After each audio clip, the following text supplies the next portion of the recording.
কক্সবাজারের ক্যাম্পে রোহিঙ্গাদের নানা অপরাধে জড়িয়ে পড়া নিয়ে তৈরি হয়েছে উদ্বেগ। রোহিঙ্গাদের সংখ্যা বাড়ার সঙ্গে কঠিন হচ্ছে পরিস্থিতি সামাল দেওয়া। সমস্যার স্থায়ী সমাধানে প্রত্যাবাসনে জোর দেওয়া হলেও মিয়ানমারের অভ্যন্তরীণ সংঘাতে কাটছে না অনিশ্চয়তা। বর্তমানে উখিয়া ও টেকনাফের ৩৩টি আশ্রয় শিবিরে বাস মিয়ানমার থেকে পালিয়ে আসা রোহিঙ্গাদের, যাদের বেশিরভাগই এসেছেন ২০১৭ সালে রাখাইনে জাতিগত নিধন শুরুর পর। ক্যাম্পে বিপুল মানুষের আশ্রয় যেখানে নানামুখী চ্যালেঞ্জ তৈরি করেছে, সেখানে পরিস্থিতি কঠিন করে তুলেছে কিছু রোহিঙ্গার অপরাধ প্রবণতা। সময় গড়ানোর সঙ্গে খুন, অপহরণ ও সন্ত্রাসী কর্মকাণ্ডে জড়িত হওয়ার বিষয়গুলো সামনে আসছে। আরএস ও আরসা ৩-৪টা দল করে এক দল আরেক দলকে মারধর করে। এসব কেন করছে আমরা জানি না।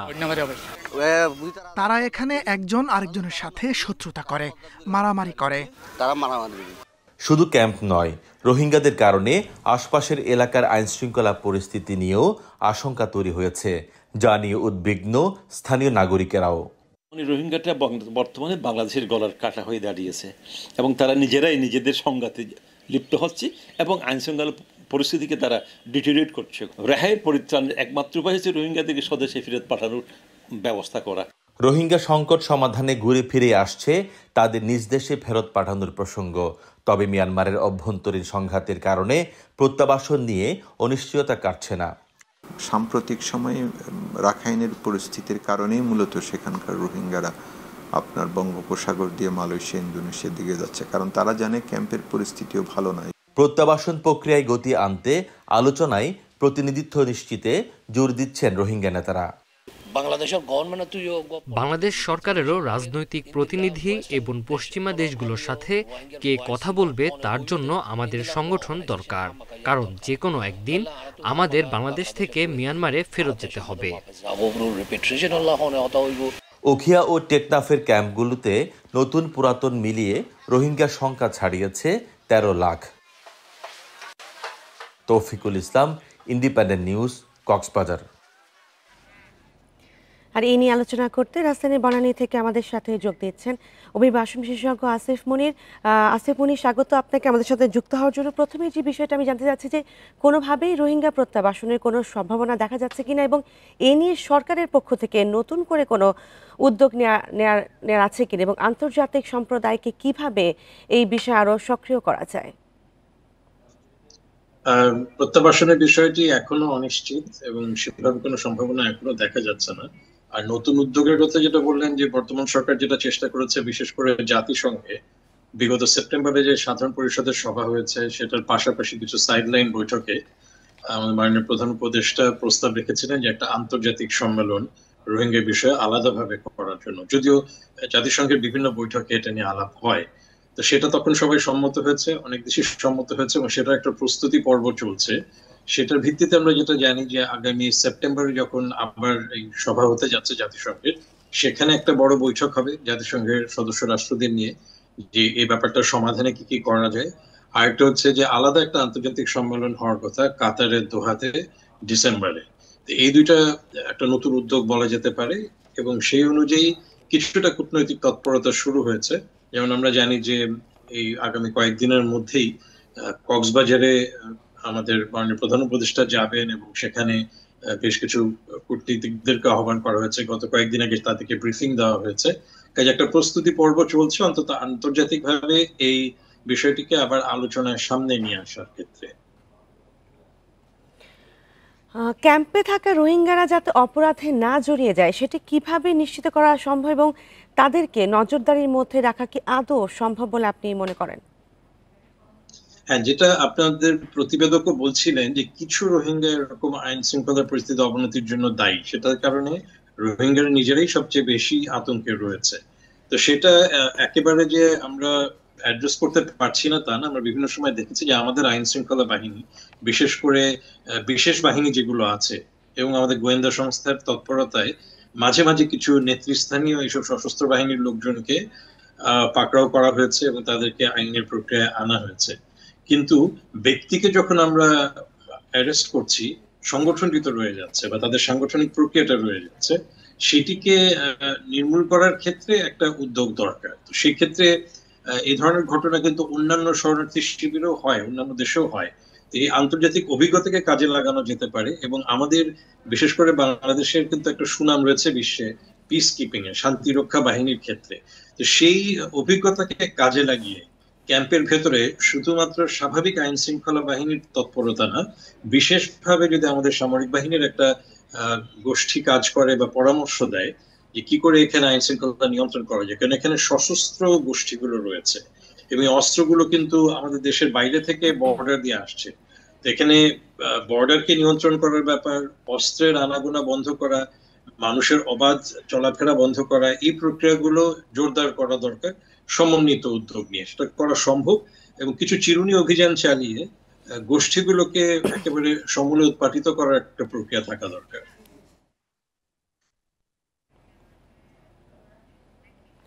ধন্যবাদ আসিফ মুনি আমাদের সঙ্গে যুক্ত হওয়ার জন্য। রোহিঙ্গা সংকট নিয়ে আমাদের সাথে আলোচনায় ছিলেন অভিবাসন বিশেষজ্ঞ আসিফ মুনির। চলে যাচ্ছি পরবর্তী সংবাদে। নির্বাচনী দায়িত্বে পুলিশ নিয়োগ নিয়ে হিমশিম খাচ্ছে সরকার, কারণ বিগত 3 নির্বাচনের বিতর্কিতদের এবার দায়িত্ব দেওয়া হবে না, অথচ পুলিশ সদস্য প্রয়োজন 1.5 লাখ, যা এত অল্প সময়ে পূরণ করা অসম্ভব। এছাড়া পুলিশের মনোবল নিয়েও সন্দেহ রয়েছে। এই পরিস্থিতিতে নির্বাচনের সেনাবাহিনীকেই সর্বোচ্চ দায়িত্ব নিতে হবে বলে মনে করেন বিশ্লেষকেরা। আগামী ফেব্রুয়ারিতে হবে ত্রয়োদশ সংসদ নির্বাচন। এর মধ্যে প্রস্তুতি শুরু করেছে পুলিশ। বাহিনীর মোট জনবল 1,93,487 জন। নির্বাচনের জন্য লাগবে 1.5 লাখ।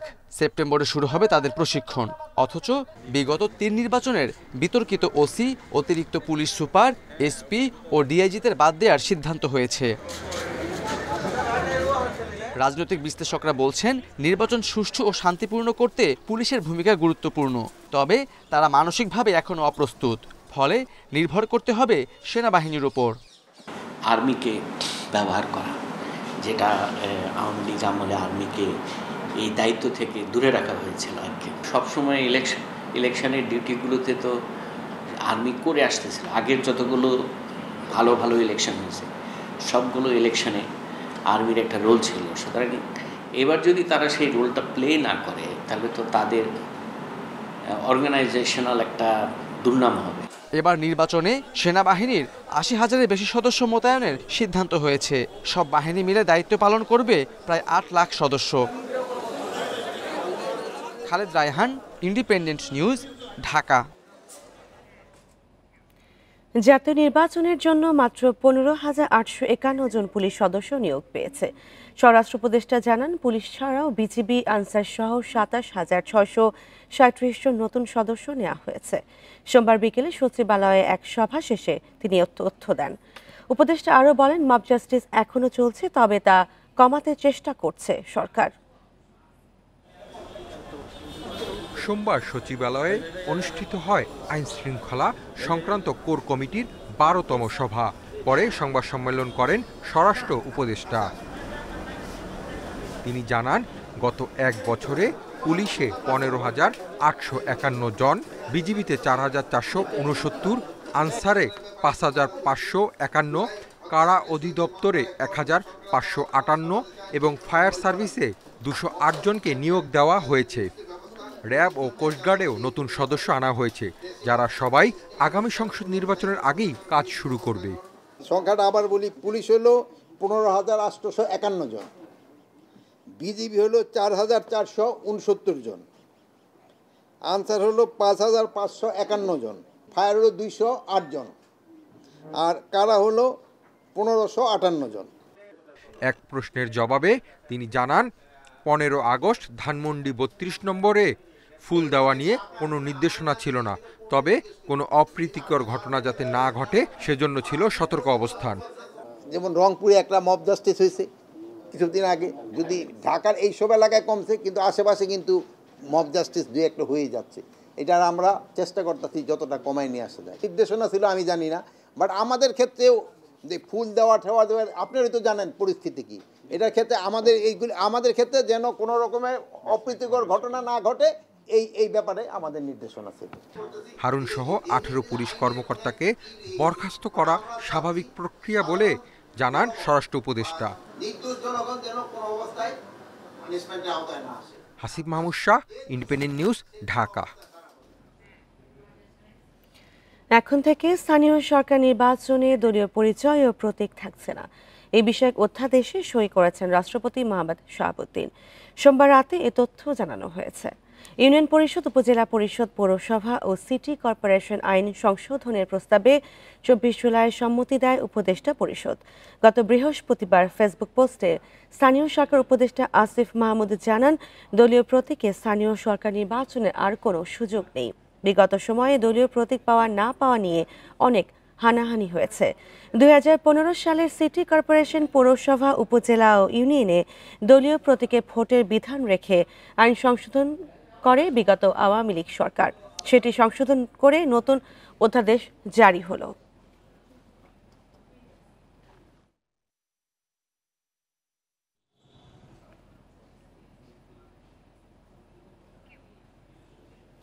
ডাকসু নির্বাচন ঘিরে নারী কর্মীকে লাঞ্ছনার অভিযোগ তুলেছে ছাত্রদল। শুরুতেই সমান সুযোগ নিশ্চিতে প্রশাসনকে ব্যর্থ বললেন নেতারা। লাঞ্ছনার ঘটনা তদন্তে কমিটি করেছে ঢাকা বিশ্ববিদ্যালয় প্রশাসন। এদিকে পূর্ণাঙ্গ প্যানেল দিয়েছে ছাত্র শিবির ও ছাত্র অধিকার পরিষদ। 6 বছর পর হতে যাচ্ছে ডাকসু নির্বাচন। গেল মঙ্গলবার থেকে চলছে মনোনয়নপত্র সংগ্রহ। এরই মাঝে সোমবার সংবাদ সম্মেলনে প্রশাসনের বিরুদ্ধে লেভেল প্লেইং ফিল্ড নিশ্চিত করতে না পারার অভিযোগ আনে ছাত্রদল। নারী কর্মীদের লাঞ্ছনা করা হচ্ছে বলেও অভিযোগ তাদের। এছাড়া আচরণবিধি লঙ্ঘনের অভিযোগ ছাত্র ইউনিয়নের।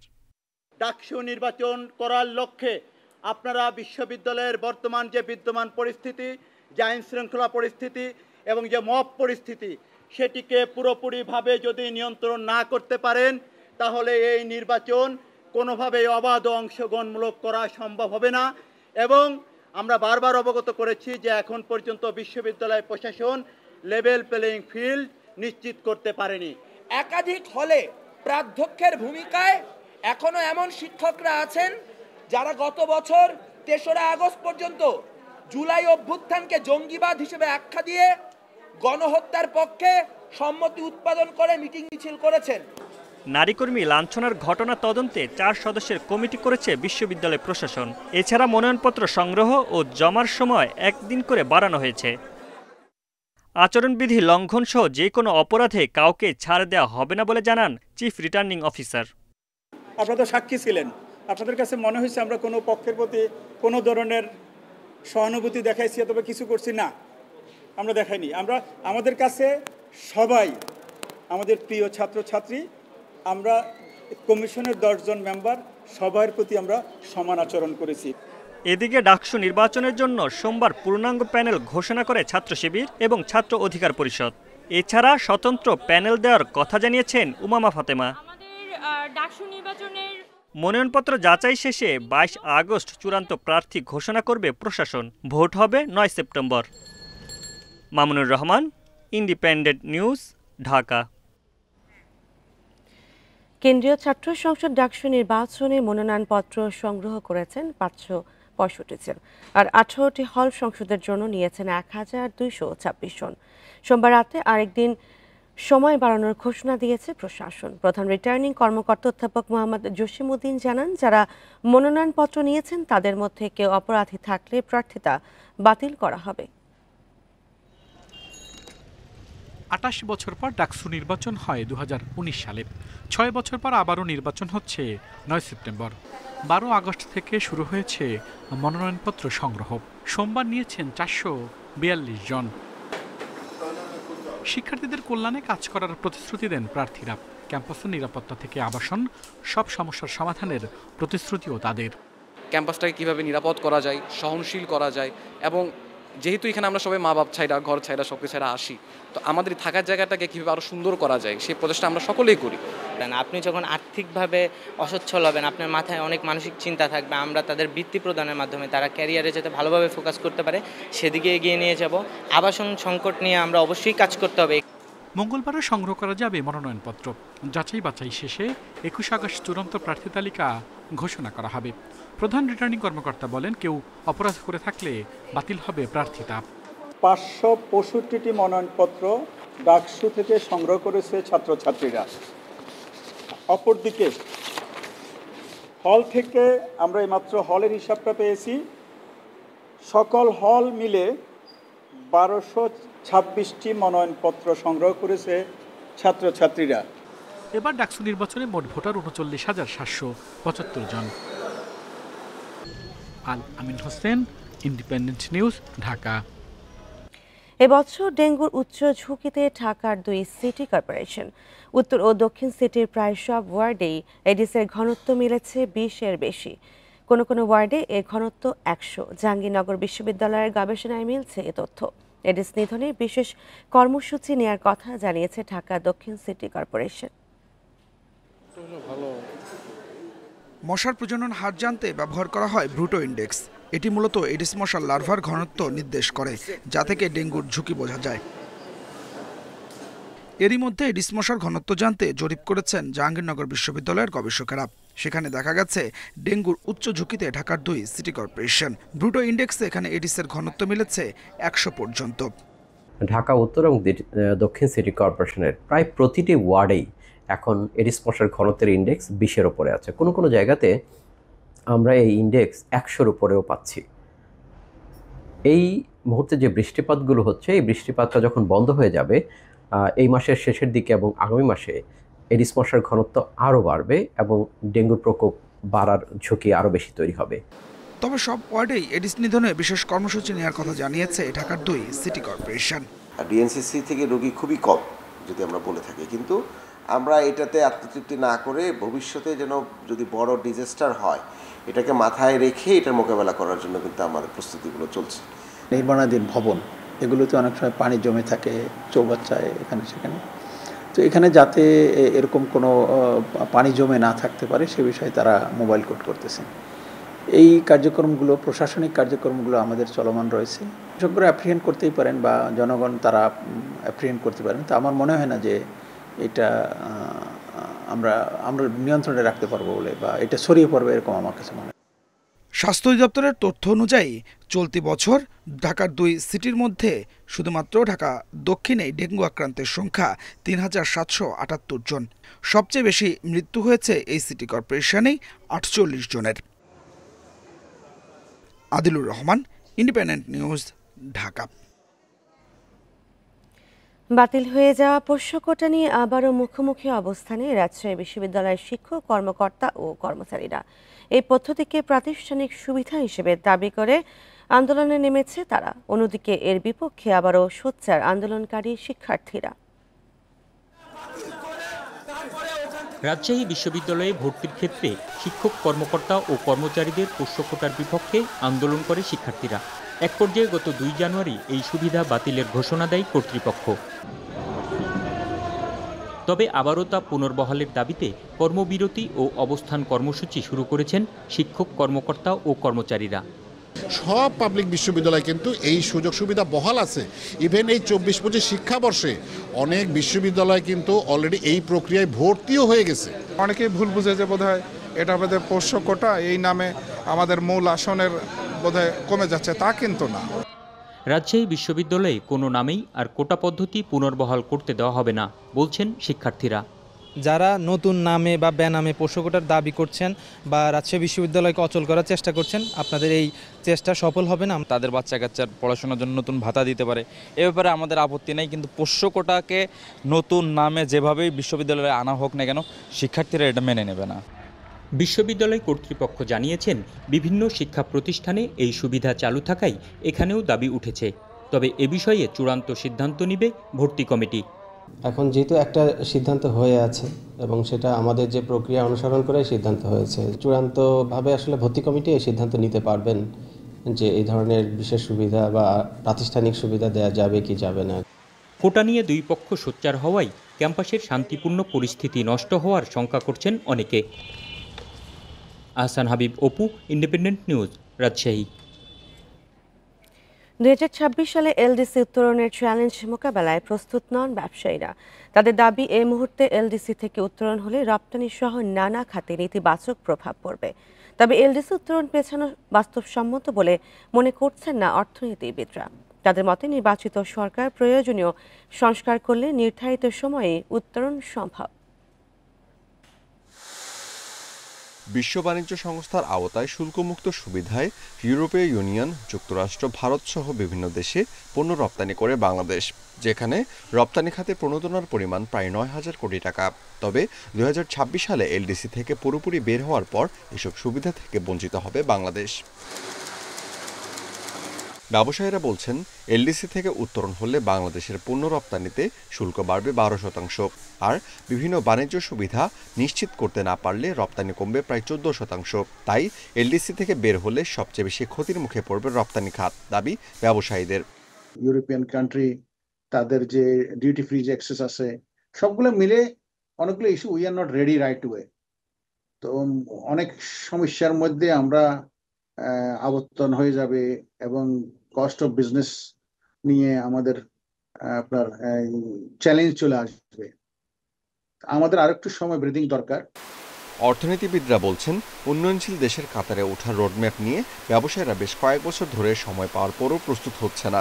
তবে এখন এই কারণ দেখিয়ে সময় পেছানো যাবে না। তাই নির্ধারিত সময়ে এলডিসি উত্তরণের পক্ষে বিশ্লেষকরা। যদিও ব্যবসায়ীদের দাবির পরিপ্রেক্ষিতে এলডিসি উত্তরণ নিয়ে পর্যালোচনা করছে সরকার। বহির্ভূত যারা রয়েছেন প্রায় সকলেরই এক ধরনের মানসিকতা রয়েছে, সেটি হলো চাপে পড়লেই কেবলমাত্র আমরা সংস্কার অনুবর্তী হই, অতিরিক্ত ব্যয়ের সম্মুখীন হতে হচ্ছে। সেই জায়গাগুলো সংশোধন করাটা আমার কাছে অনেক বেশি গুরুত্বপূর্ণ মনে হয়। তার কারণ হলো স্বল্পোন্নত দেশ থেকে বেরিয়ে গেলে যে সমস্ত জায়গাগুলোতে সংস্কার করতে হবে, সেই সংস্কারের জায়গাগুলোর ক্ষেত্রে আমাদের খুব বেশি উদ্যোগ নেই। আলাপ হচ্ছে এখানে, আমি আলাদা করে এটা নিয়ে তার বলতে পারি। আমি অর্থনীতিবিদ হিসাবে এই রুমের বাইরে, সরকারের বাইরে গিয়ে অনেক কিছু বলা যাচ্ছে, কিন্তু এখানে সরকারের অনেকগুলো কমিটি কাজ করছে। এলডিসি উত্তরণের চ্যালেঞ্জ মোকাবেলায় রপ্তানি পণ্য ও বাজার বহির্মুখীকরণে জোর দিচ্ছেন বিশ্লেষকরা। Amirul Islam, independent news, Dhaka. সিলেটের কোম্পানিগঞ্জ থেকে আরও 50,000 ঘনফুট সাদা পাথর উদ্ধার করেছে পুলিশ। সোমবার রাতে কোম্পানিগঞ্জের পারোয়া এলাকা থেকে পাথরগুলো উদ্ধার করা হয়। বিষয়টি নিশ্চিত করেছেন কোম্পানিগঞ্জ থানার ওসি উজার আল মাহমুদ আদনান। জানান, সোমবার সন্ধ্যায় গোপন সংবাদের ভিত্তিতে কোম্পানিগঞ্জের পারোয়া ভাঙতি এলাকায় অভিযান চালায় পুলিশ। এ সময় প্রায় 50,000 ঘনফুট সাদা পাথর উদ্ধার করা হয়েছে। এ নিয়ে প্রায় 5 লাখ ঘনফুট সাদা পাথর উদ্ধার করেছে প্রশাসন। তবে অভিযানে কাউকে আটক করা যায়নি। এখন পর্যন্ত খনিজ সম্পদ ব্যুরোর মামলায় মোট 11 জনকে আটক করা হয়েছে। এছাড়া সাদা পাথর লুটপাটে জড়িতদেরকে আইনের আওতায় আনতে পুলিশের অভিযান অব্যাহত রয়েছে বলেও জানান তিনি।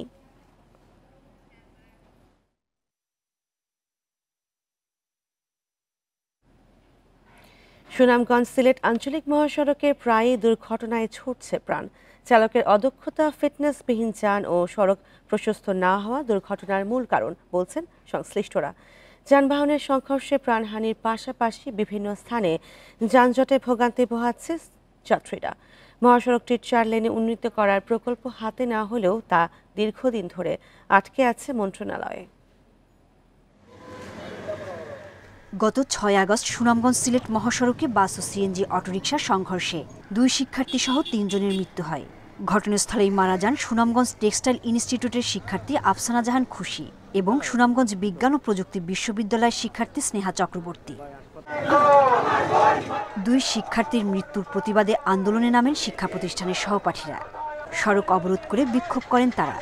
ফিটনেসবিহীন বাস ও অদক্ষ চালকের গাফিলতিতে এই আঞ্চলিক মহাসড়কে প্রতিনিয়ত দুর্ঘটনা ঘটে বলছেন এলাকার মানুষ। আঁকাবাঁকা, এর জন্য অনেক দ্রুত গাড়ি চালানোর কারণে গাড়ি ও সিএনজি অনেক দ্রুত সংঘর্ষ হয়। প্রায় 99% গাড়ির কোনো লাইসেন্স নাই, তার মধ্যে মানে গাড়ির ফিটনেস নাই। এছাড়া সিলেট সুনামগঞ্জ মহাসড়কে চলছে বিপুল সংখ্যক লাইসেন্সবিহীন গাড়ি। সরু 2 লেনের এই সড়কে দৈনিক 1000-এর বেশি যান চলাচল করায় যানজটে পড়তে হয় যাত্রীদের। মহাসড়কটি 4 লেন করার প্রকল্প হাতে নেওয়া হলেও তা দীর্ঘদিন ধরে মন্ত্রণালয়ে আটকে আছে। আমার লাইসেন্স এখনো বার হয়েছে না, লাইসেন্সের কপি মানে বার হয়ে আইছে। কতদিন ধরে গাড়ি চালায়? গাড়ি ড্রাইভিং বয়স আমার টোটাল 11 সালের রানিং। যেসব চালক হালকা যানের লাইসেন্স নিয়ে ভারী যান চালায় তাদের বিরুদ্ধে ব্যবস্থা নেওয়ার কথা জানিয়েছে বিআরটিএ। বিআরটি কর্তৃক নিয়মিত আমরা মোবাইল কোড করে থাকি। মোবাইল কোডের মাধ্যমে যদি ওই যে লাইসেন্স একটা কিন্তু চালাচ্ছে সে অন্য শ্রেণীর গাড়ি, সেক্ষেত্রে আমরা জরিমানা এবং শাস্তিস্বরূপ জেল জরিমানা এগুলো হচ্ছে। গত 6 মাসে সুনামগঞ্জ সিলেট সড়কে দুর্ঘটনায় 41 জনের মৃত্যু হয়েছে। Independent news. আর এই নিয়ে আরো জানাতে পশ্চিমবঙ্গের কলকাতা থেকে যোগ দিচ্ছেন সহকর্মী দেবপ্রসাদ অধিকারী। দেবপ্রসাদ, এই মুহূর্তে পশ্চিমবঙ্গের ব্যবসায়ীরা কতটা সংকট এবং এই বিষয়ে কর্তৃপক্ষ কি কোনো উদ্যোগের ব্যবস্থা নিয়েছে কিনা বা নেবেন কিনা, কোনো আশ্বাস দিয়েছে তারা? দেখুন, কলকাতার Hogg market, SS Hogg market যেটাকে নিউ মার্কেট বলে পরিচিত, এই নিউ মার্কেটে গত বছর মানে 1 বছর আগে 5ই আগস্টের পরে বেশ কিছুদিন যদিও ভিসা, যেহেতু পুরনো ভিসা ছিল সেই কারণে এখানে একটা জমজমাট অবস্থা ছিল, কিন্তু তার পরবর্তী সময় অর্থাৎ 5ই আগস্টের 3 মাস পরে আস্তে আস্তে কিন্তু বাংলাদেশি যারা পর্যটক তাদের আসার এখানে সংখ্যাটা কমে যায়, কারণ ভিসা জটিলতা তৈরি হয়। সম্প্রতি কিছুটা হলেও ভিসা জটিলতা যে সমস্যাটা ছিল সেটা কিছুটা শিথিল করেছে ভারত সরকার, যার কারণে মেডিকেল ভিসা কিছুটা বেশি পাচ্ছে, যেটা এখানকার পর্যটক এবং যারা এখানকার স্থানীয় বাসিন্দা তারা জানাচ্ছেন যে আগের থেকে কিছুটা সংখ্যা বেড়েছে, অর্থাৎ 5ই আগস্টের 6 মাস পরে যে অবস্থাটা ছিল তারপর থেকে কিছুটা সংখ্যা বেড়েছে, কিন্তু তাও এই মুহূর্তে দাঁড়িয়ে যে বিশাল সংখ্যায় বাংলাদেশি পর্যটকরা নিউ মার্কেট অঞ্চলে আসছেন সেরকম নয়, কারণ ব্যবসায়ী সমিতি যারা এখানকার রয়েছে তাদের সঙ্গে আমাদের কথা হয়েছে, তারা যেটা জানিয়েছেন যে এই মুহূর্তে দাঁড়িয়ে কিছুটা সংখ্যা বেড়েছে বাংলাদেশি পর্যটকদের, কারণ হোটেল মালিক যারা তারা সব থেকে ভালো জানেন এখানে বাংলাদেশি থেকে যারা চিকিৎসার জন্য আসেন, যারা এখানে শপিং করতে আসেন বা যারা এখানে ঘুরতে আসেন, তারা বিশেষ করে হোটেলে অবস্থান করেন, যার কারণে হোটেল মালিকগুলো বলছে এই মুহূর্তে 10 থেকে 15% যারা পর্যটক ছিলেন তার থেকে বেশি সংখ্যায় বেড়েছে, কিন্তু তাও এখনো পর্যন্ত যে সেই যে পূর্ব অবস্থা অর্থাৎ 5ই আগস্টের যে পূর্ব অবস্থা সেই অবস্থা এখনো ফিরতে পারেনি। তবে ছন্দে ফেরার চেষ্টা করছে নিউ মার্কেট, কারণ হচ্ছে এই মুহূর্তে আপনি জানেন যে সামনেই কলকাতার সব থেকে বড় একটি পুজো রয়েছে, দুর্গাপুজো, সেই পুজোর অনুষ্ঠানও কিন্তু আর কিছুদিন পরেই, যার কারণে নিউ মার্কেট ছন্দে ফেরার চেষ্টা করছে এবং বাংলাদেশি পর্যটকদের যে কথা আপনি বলছেন যে উদ্যোগ নেওয়া, ব্যবসায়ী সমিতি এখানে যেটা দাবি করছেন যে তারা বা ভারত সরকারকে বারবার করে বলছেন যে বাংলাদেশি ভিসা আরো বেশি শিথিল করা হোক এবং বাংলাদেশি পর্যটকরা যাতে এখানে সানন্দে আসতে পারেন পশ্চিমবাংলা অর্থাৎ নিউ মার্কেট বা পশ্চিমবাংলার যে কোনো জায়গায়, তার জন্য ভারত সরকার উদ্যোগ নিক এবং ভিসার যে জটিলতা রয়েছে অর্থাৎ ভিসা দিতে যেহেতু এই মুহূর্তে মেডিকেল ভিসা ছাড়া অন্য টুরিস্ট ভিসা একেবারেই মিলছে না ভারত সরকারের তরফ থেকে, সেক্ষেত্রে তারা দাবি করেছেন ভারত সরকারের কাছে এখানকার ব্যবসায়ী সমিতি তারা বলছেন যে তারা রাজ্য সরকার এবং কেন্দ্রীয় সরকার দুই সরকারকে তারা জানিয়েছেন যে এই নিউ মার্কেটের যে ব্যবসা সেই ব্যবসার উন্নতির জন্য এবং ভারতে যারা পর্যটকরা আসতে পারে বাংলাদেশিরা তার জন্য অর্থাৎ তেমনি মেডিকেল ভিসা রয়েছে তেমনি টুরিস্ট ভিসারও অনুমতি দেওয়া হোক যাতে বাংলাদেশি পর্যটকরা ভারতে আসতে পারে।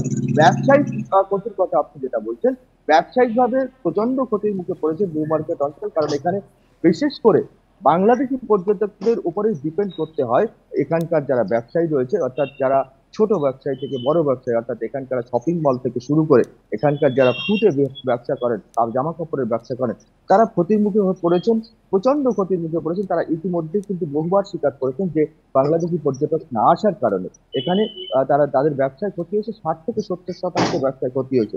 কিছু কিছু ব্যবসায়ীরা কিন্তু ইতিমধ্যে তাদের ব্যবসার যে ধরন সেই ধরন তারা পরিবর্তন করেছেন, কেউ কেউ ব্যবসা ছেড়েও চলে গেছে, কিন্তু তারপরেও এখানকার ব্যবসায়ী সমিতির যারা দাবি তারা দাবি করছেন কেন্দ্রীয় সরকার এবং রাজ্য সরকারের কাছে যে বাংলাদেশি পর্যটকদের ভিসা যাতে শিথিল করা হয় এবং তারা যাতে ভারতে ভ্রমণ করতে আসতে পারেন, চিকিৎসার জন্য আসতে পারেন এবং অন্যান্য সুবিধা মানে যে বাংলাদেশি পর্যটকরা আসতে পারে তার জন্য যাতে শিথিল করা হয়, তার জন্য রাজ্য সরকার এবং কেন্দ্রীয় সরকারের কাছে এখানকার ব্যবসায়ী সমিতি ইতিমধ্যেই কিন্তু বারবার জানিয়েছে। কলকাতা থেকে আমাদের সাথে যুক্ত হয়েছিলেন সহকর্মী দেবপ্রসাদ অধিকারী। আর এই ছিল এখনকার সংবাদে। ইন্ডিপেন্ডেন্ট টেলিভিশনের সব খবর বিস্তারিত জানতে চোখ রাখুন ফেসবুক, ইউটিউব ও এক্সে। ধন্যবাদ সবাইকে।